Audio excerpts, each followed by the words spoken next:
దేవుడనేవాడు ఎప్పుడైనా ఎక్కడైనా ఎవరి కోసమైనా ఎందుకోసమైనా చావడు.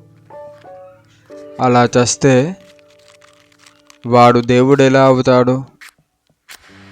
సో ఎవరి చావు వారు చస్తే వారే దేవుడు అవుతారు. కాబట్టి మరిప్పుడు దేవుడు ఎవరు?